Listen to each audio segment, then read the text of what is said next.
Hello class 5 students. तो आज की वीडियो में हम gone with the scooter lesson का लाइन बाय लाइन एक्सप्लेनेशन करेंगे। इससे पहले वाली वीडियो में हमने वर्ड मीनिंग्स कवर किए थे और एक वीडियो में हमने स्टोरी का रीकैप भी देखा था, जिससे हमें आइडिया मिला कि स्टोरी में क्या है। तो आज हम इस वीडियो को डिटेल में लाइन बाय लाइन समझने वाले हैं। चलिए स्टोरी स्टार्ट करते हैं। It was a summer afternoon. गर्मियों की एक दोपहर की बात थी। Gopi was sitting in the veranda reading a book. Gopi veranda में बैठकर बुक पढ़ रहा था। इससे हमें पता चलता है कि गोपी एक शांत और सिंपल बॉय है जिसे पढ़ना पसंद है। Suddenly he heard something rustling past. उसे कुछ अचानक से आवाज़ आई, पत्तों की सरसराहट की आवाज़, एंड फॉलिंग विद अ थड इन द गार्डन। और फिर उसके बाद में कुछ ठक की आवाज़ आई, गार्डन में कुछ गिरने की। He wondered what it could be. वो सोचता है ये क्या हो सकता है। ये चीज़ दिखाती है कि जो गोपी है वो क्यूरियस है और चीज़ों को जानने की हैबिट रखता है। Perhaps it was a mango falling from the tree. वो सोचता है हो सकता है कि आम गिरा हो पेड़ पे से। Immediately Gopi put his book aside, got up and ran into the garden. तुरंत वो अपनी बुक को साइड में रखता है, गॉट अप खड़ा होता है, and ran into the garden और गार्डन की तरफ भाग जाता है। He searched in between the thick grass near the garden fence. जो गार्डन फेंस के पास जो घास लगी हुई होती है वो उनके बीच में जाकर भी ढूंढता है उसे कि वो चीज़ क्या थी। But he found nothing. लेकिन उसे कुछ भी नहीं मिलता। He looked among the bushes. और वो झाड़ियों के पास भी देखता है। Nothing was there again. और वहाँ पे भी उसको कुछ नहीं मिलता है, वहाँ भी कुछ नहीं होता है। Then his eyes fell on a heap of dry leaves. तभी उसकी आंखें ड्राई लीव्स की तरफ जाती हैं, सूखी पत्तियों के एक ढेर की तरफ जाती हैं। There was a white ball on the heap. वहाँ पे एक वाइट कलर की बॉल होती है उस जो चट्टा लगा होता है पत्तों का उसके ऊपर। Gopi wondered whose ball could it this be. अब वो सोचता है कि ये बॉल किसकी हो सकती है।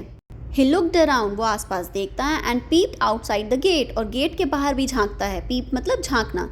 But could see no one. लेकिन उसको वहाँ पे भी कोई नहीं मिलता है। Just then he heard his mother calling, Gopi what are you doing out in the garden. तभी उसकी मम्मा की आवाज़ आती है जो कि उसको बुला रही होती हैं, गोपी कि तुम गार्डन में क्या कर रहे हो। It's very hot, come inside. बहुत ज़्यादा गर्मी है, अंदर आ जाओ। Gopi went inside and drank a glass of water. Gopi अंदर जाता है और एक ग्लास पानी पीता है। He lay down on the mat. वो अपनी चटाई पे लेट जाता है and said to himself. और अपने आप से कहता है I can't keep this ball for myself. मैं इस बॉल को अपने लिए नहीं रख सकता। ये बताता है कि वो एक ऑनेस्ट बॉय है। I will ask around. मैं आसपास सबसे पूछूंगा। In the evening. शाम को गोपी went to the nearby playground. गोपी अपने पास के प्लेग्राउंड में जाता है where all his friends regularly gathered to play hockey. जहाँ पर रोज़ शाम को उसके फ्रेंड्स हॉकी खेलने के लिए आया करते थे, इकट्ठे होते थे। Friends this afternoon I found a ball. वो कहता है दोस्तों आज मुझे एक बॉल मिली। Did any of you lose your ball recently. क्या तुम में से अभी किसी ने अपनी बॉल खोई है। Manoj said I lost a ball 4 months ago. Manoj कहता है कि हाँ मैंने 4 महीने पहले अपनी एक बॉल खोई थी। Gopi said so the ball that I found can't be yours. Gopi कहता है तो ये बॉल तुम्हारी भी नहीं हो सकती। Ramani said then this ball is mine. अब रमनी कहती है कि ये बॉल मेरी होगी। How do you know ask Gopi what colour is it. अब गोपी पूछता है कि तुम्हें कैसे पता, कौन सा कलर था बताओ। Show me the ball and I will tell you said Ramani smilingly. अब रमनी हंसते हुए कहती है, स्माइल करते हुए, कि मुझे बॉल दिखाओ तो मैं बताती हूँ। Another friend Deepak boasted that his father had bought him a brand new football the previous day. एक और फ्रेंड दीपक वो कहता है, घमंड के साथ कहता है कि मेरे पापा ने कल मुझे एक ब्रांड न्यू फुटबॉल दिलवाई थी। The ball I found is a hockey ball, said गोपी। गोपी कहता है जो बॉल मुझे मिली है वो तो एक हॉकी बॉल है। Everyone laughed. हर कोई हंसता है। गोपी took out the ball from his pocket. गोपी अपनी पॉकेट से वो बॉल निकालता है। Manoj grabbed it. मनोज उसको पकड़ लेता है, ले लेता है and tossed it over to Deepak. और वो उसको दीपक की तरफ टॉस कर देता है, उसकी तरफ फेंक देता है। यहाँ हमें ये भी सीखने को मिलता है कि बिना प्रूफ के किसी चीज़ को क्लेम नहीं करना चाहिए कि ये मेरी है। Seeing this, Gopi said at the top of his voice, "Stop! I say stop! Let's play before it get dark."